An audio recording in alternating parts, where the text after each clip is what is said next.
अपदैव भट्टांना प्रल्हाद विद्या निषेध केल्यानंतर एक दिवस गोसाई उदयाचा पूजावसर झाल्यानंतर विहरणा नागझरीयेशी विजय केलेले.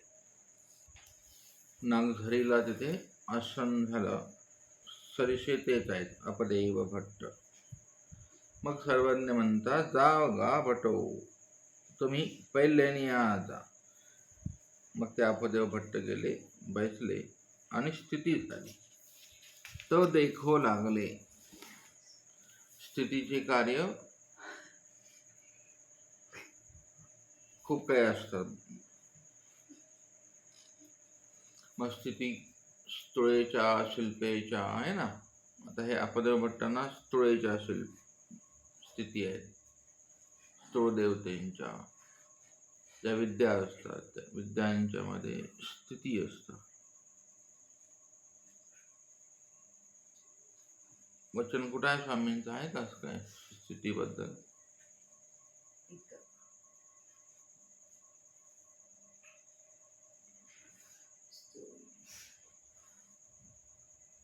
बोला, आहे का पाठ कुठं सूत्र?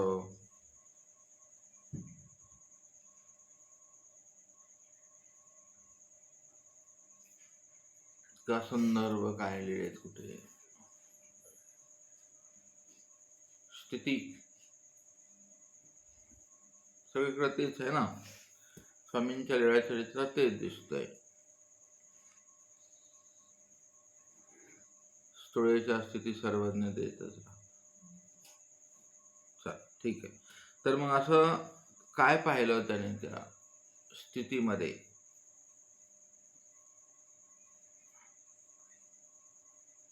अवस्था स्थिती जी असते ते कशी आहे वचन? ते आवेश अवस्था स्थिती. सांगावं लागतं मला सूत्र. आवेश बोधामध्ये असतो. आवेश अवस्था बोधाची आणि स्थिती बोधाची. विद्येत तर आहेत, ब्रह्मविद्या सगळे विद्या आहेत ना. मग ह्या अवस्थाच्या प्रगटल्या पाहिजेत. पण ते शार्प आहे, ते व्हायरस तो आला पाहिजे. मग तो आलाय त्या अपदेव भट्टाच्या माइंडमध्ये, स्मृतीच्या फेजमध्ये. काय पाहिलं त्यांनी पाहिलं की 16 वर्षाची 16 वर्षाची सवासीन आलेली आहे. आणि ती कशी आहे? सवासीन आहेच, पण ती सलक्षणिक आहे. अशी अगडम बगडम. म्हणजे इथे सलक्षणिक बाया असतात. बायांची किती लक्षणं असतात? 32 वगैरे वगैरे. त्या साहित्यामध्ये इतर साहित्यात मिळतं. मेघदूतात वर्णन आहे. असं कुमार संभव हे सगळे साहित्याचे आहेत, हे लक्षणीय. मग ती सुंदर बघा, सलक्षणी आहे, सुंदर आहे आणि सवासीन आहे, अशी ती स्त्री आली. तिनं काय घातलंय? खळीचा सावला उत्तमय शुभ्र वस्त्रे, खळीची चोळी, हाती सुवर्णाचा कळस, तेने कळसे ते अपदेव भट्टाच्या माथ्यावर उदकाची धार घातली. सुवर्णाचा कळस आहे, त्या कळसात पाणी आहे, पाण्यात ती आली आणि तिच्या मस्तकावर अपदेव भट्टांच्या धार घातली. तव तव तया सुखची होय, ऐशी स्थिती केतुला एक काळ भोगली त्याने. मग भंगली. मग ते आले गोसाव्यापुढा, दंडवत केले. स्वामी म्हणाले, कस काय? लय वेळ लावला, उशीर कागा लागला भाग्या. भागा शब्द आहे तर भाग्या. भागा काही भागा पुन्हा कोणाला म्हणायचे स्वामी? भागा शब्द. हे पण संशोधन करा. तर भागा का रे भाग्या म्हणाले. मग त्याने ते मागचं अवघड सांगितलं. तरी एवढे आश्चर्य ते काय जे म्हणाले, हे आश्चर्य दिसायला लागले मला. काल तसलं झालं म्हणाले, आज तर आज असं दिसलं म्हणाले मला. स्वामी म्हणतात ते चंद्राची 17वी कळा गा. चंद्राची 17वी कळा.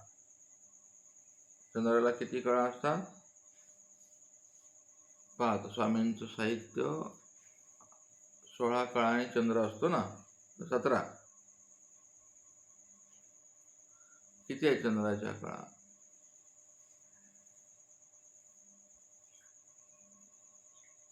ते खूप ह्याच्यामध्ये वर्णन आहे ते. मग ते एक एक कळेला तो साधनवंत बोलतो. स्वामींचं चंद्रमुख कसं आहे? चंद्रमौळी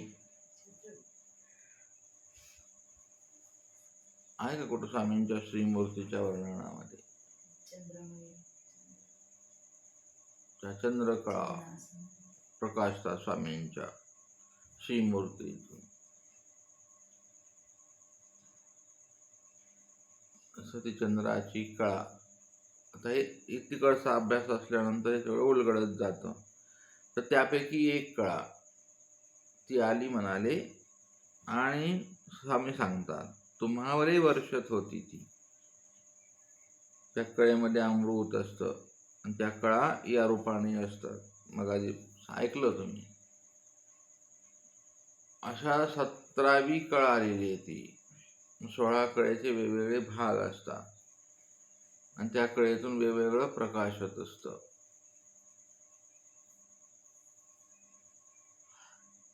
तो शुक्र कुठं बसलाय जाऊन?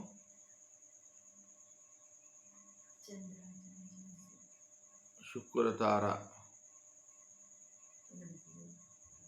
ते गीत आहे की माडगुळकरांचं, शुक्र तारा.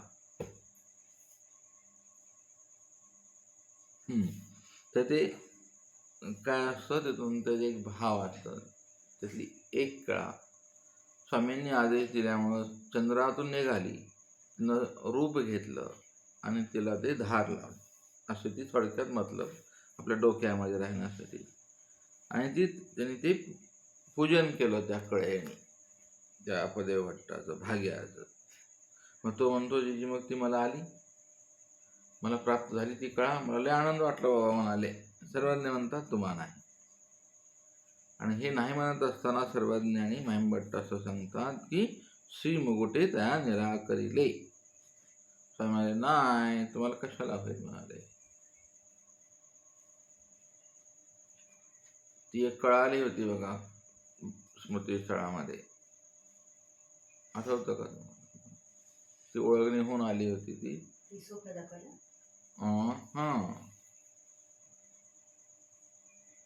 काय आली ती? आश्रम लिंबला गणेशला आली बघा ती. शाली आश्रमात तिनं ते 4 काय रांजण दाखवलं आणि तिथं बसून ती रडायला लागली. मग वटवासाने निरूपण केलं त्या. म्हणे अरे मी तो आहे म्हणाले, माझं गोसाव्याचा हकार आला. असं अनेक ठिकाणी दिसतं तुम्हाला. अनेक साधू संतांना ह्या कळा दिसायच्या. कळेतून भविष्य दिसायचं. उदाहरणासाठी सांगितलं तुम्हाला कसं असतं ते.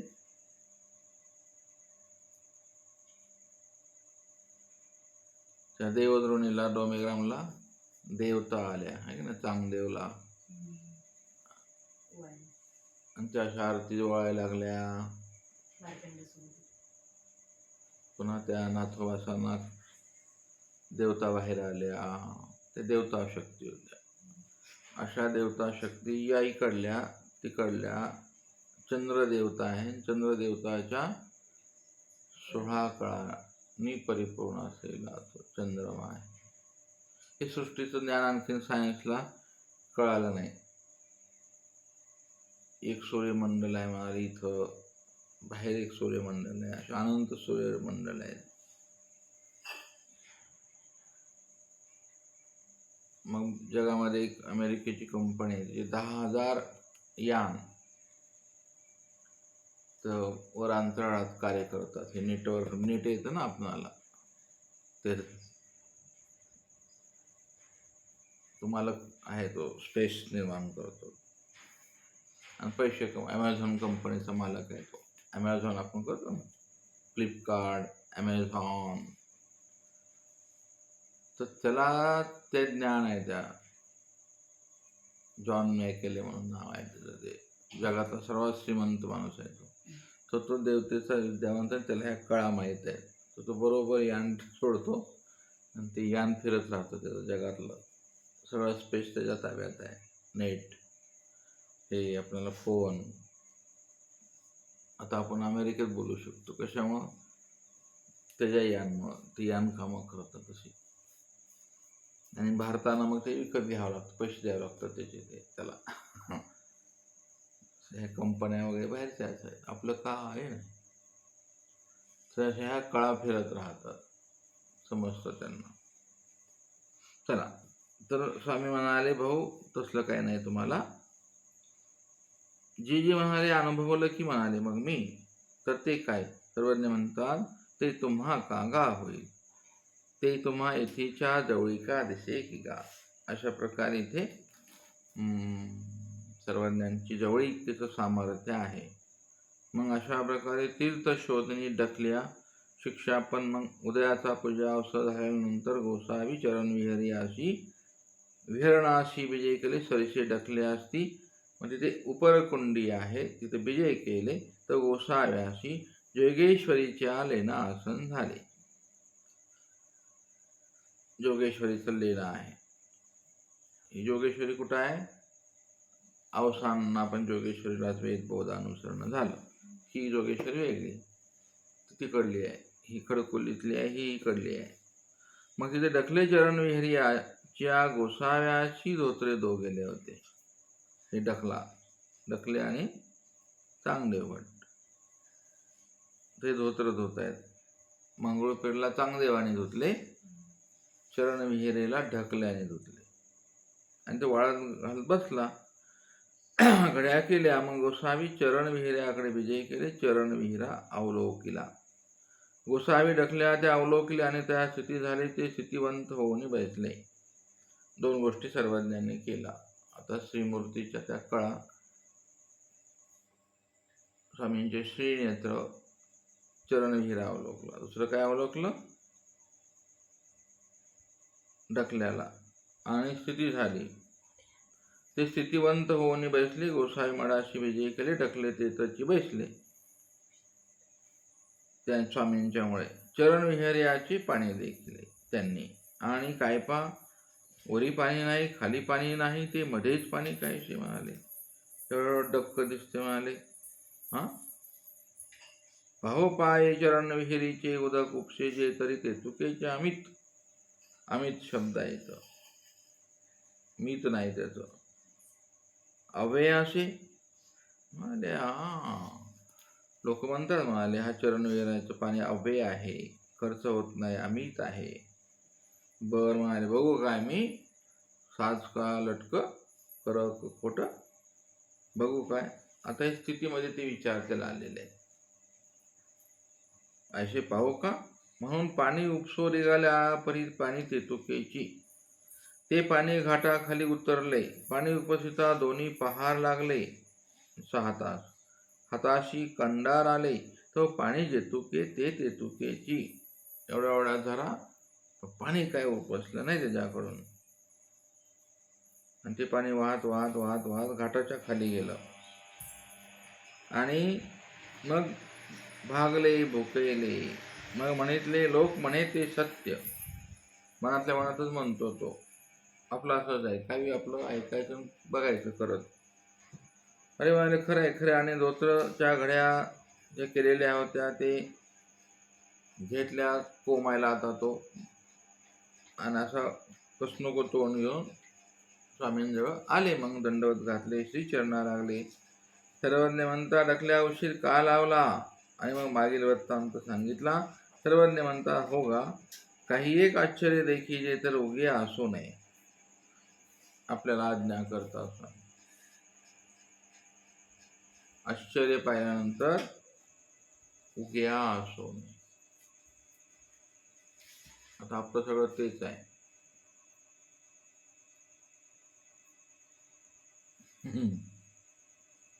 किंवा इथे गेल्यावरती नाडी बघतात, सगळं सांगतात, सगळे जातात. ते सगळं विधिबाह्य असतं ते. मग सहाय्य पण होत नाही. एकदा तुम्ही तिकडे शरण गेले की स्थानापती सहाय्य नाही करत. तुम्ही किती उट्ट्या करा, उपकार करा, पंचावतार करा होत नसते बरं का तसलं काय. असं कसली अपेक्षाच करू नका तुम्ही पुन्हा, होत नसतं. उलट ते विघ्न तुम्हाला जरूर होणार. पुन्हा पुन्हा ह्या कोपऱ्यातून त्या कोपऱ्यात, त्या कोपऱ्यातून त्या कोपऱ्यात, आणि इथून तिथं खेटीला जातात. बाहेरून लोक इथं खेटीला येतात, आणि इथले लोक ते वनदेवाला जातात खेटीला पायी पायी. दररोज संध्याकाळी सती सावित्री दिसतात रस्त्याला जाताना, कलियुगाच्या पतिव्रता. कळायचं झालं. आता आज तर कळशी डोक्यावर, उपवार तिकडे, ते तरी कमी कमी देवाचं म्हणून भागल्या जाईल, पण बाकीच्या गोष्टीचं प्रकरण मोठं अवघड आहे बरं. तर असो, हे ज्ञान सांगू नये असलं. स्वामी म्हणतात, काही आश्चर्य देखील जर उगे असो, तेव्हा तू पाणी का सांडलं बाबा. तीर्थ देवता पुरुष हे तिने आपलविती. तीर्थ माहीतच आहे तुम्हाला, लोणार, पैठण, काशी विश्वेश्वर तीर्थ. देवता कुठं आहे देवता, आणि पुरुष, पुरुष म्हणजे चमत्कारी, शिर्डीचे साईबाबा, शेगाव वगैरे वगैरे, हे पुरुष. पुरुषोत्तम क्षेत्र नव्हते, ते क्षेत्र वेगळं आणि ते पुरुष वेगळे. हे पुरुष सदा सर्व काळ वर्तत असतात. म्हणजे ते लय चमत्कार आहे बरं. असं गेलं की नाडी बघतात आणि देतात, सगळं सांगतात. बरं, तुला कशाला जगायचंय, कपडे घातले आणि जगायचे कशाला. देहाला रोग झाला ना, मरू दे ना. पण त्या शरण जातं, तुम्हाला असं अपलवलं जातं, आणि तुम्ही तेनेची सामर्थ्य अपलविते. अरे काय म्हणाले डकल्या, त्या सामर्थ्याने तू अपलविलास. तीर्थदेवता पुरुष या तेहीचा ऐसा अंत न पाहिजे. एक आपलवणे वेगळं, ते आपलवितात वेगळं, आपण आपलवणं वेगळं, आणि या तिघांचा अंत न पाहावा. गोकाजी चुकलाजी, म्हणून श्रीचरणा लागले, दंडवत घातले. अशा प्रकारे ही लीळा थांबते. ह्याच्यामध्ये भरपूर काय आहे.